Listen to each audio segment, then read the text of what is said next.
வாழும் வரை நிழல் என உடன் நான் வருவேனே.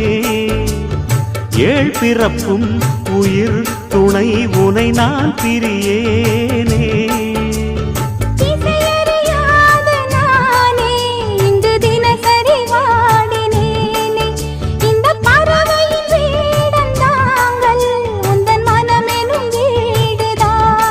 நீண்ட காலம் நேர்ந்த சோகம் நீங்கி போக நானும் தீண்ட யோகம் விளங்கிட. பூமிக்கொரு வாரம் என்று எண்ணி இருந்தேன், பூமுடிக்க யாரும் இன்றி கண்ணி இருந்தேன். சொந்தமின்றி பந்தமின்றி நானும் இருந்தேன்.